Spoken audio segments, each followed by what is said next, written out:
Assalamualaikum warahmatullahi wabarakatuh. Anak-anak, kita akan belajar materi memahami pesan pokok Al-Quran Surat At-Tin. Tahukah kalian apa arti Surat At-Tin? Mengapa disebut Surat At-Tin? Dan apa isi kandungannya? Surat At-Tin adalah surat ke-95 dalam Al-Quran, terdiri atas 8 ayat. Surat ini termasuk surat Makkiyah atau surat yang diturunkan ketika Rasulullah SAW berada di periode Mekah atau sebelum hijrah. Nama At-Tin terambil dari kata pada ayat pertama surat ini. At-Tin artinya buah tin.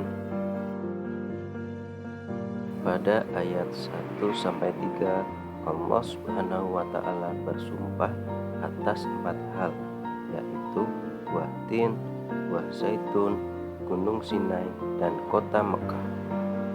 Buah tin dan zaitun banyak tumbuh di Syam dan Baitul Maqdis, tempat para nabi diutus, antara lain Nabi Isa alaihi salam. Gunung Sinai di Mesir adalah tempat Nabi Musa alaihi salam bermunajat, sedangkan Mekah adalah tempat kelahiran dan pengutusan Nabi Muhammad SAW.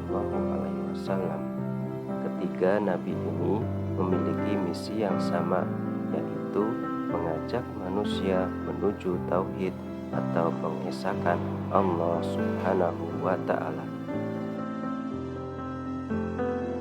Pada ayat yang keempat dijelaskan bahwa Allah telah menciptakan manusia dalam bentuk yang sebaik-baiknya, jauh lebih sempurna daripada hewan. Allah juga membekali manusia dengan akal dan sifat-sifat yang unggul. Dengan kelebihan-kelebihan itulah Allah memberikan amanat kepada manusia sebagai pemimpin di bumi. Manusia sebagai pemimpin bertugas untuk melestarikan bumi. Di dalam ayat yang kelima mengandung pesan bahwa apabila manusia durhaka kepada Allah dan tidak menaati utusannya, maka akan dikembalikan ke tempat yang serendah-rendahnya, yaitu ke neraka. Tubuh sempurna yang dilengkapi akal, namun durhaka tidak akan menyelamatkan manusia dari azab Allah Subhanahu wa Ta'ala. Kemudian ayat 6 menjelaskan tentang orang-orang yang benar-benar beriman dan mengerjakan kebajikan akan dibalas dengan pahala yang tidak ada putus-putusnya dan diselamatkan dari neraka. Pada ayat ke-7 mengandung pesan bahwa Allah menciptakan kita semua dengan bentuk yang sempurna, melewati berbagai tahap dari bayi, anak, kemudian akan menjadi remaja, dewasa, tua, hingga meninggal. Itu merupakan bukti yang paling jelas tentang kekuasaan Allah. Dia Maha Kuasa untuk membangkitkan kita semua dari kematian.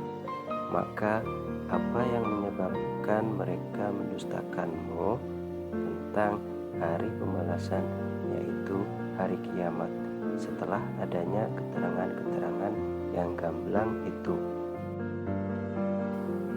Anak-anak sekalian, apa yang terjadi jika musim kemarau? Ya, tanah terlihat retak, daun berguguran, tumbuhan kering, terlihat seperti mati, bukan?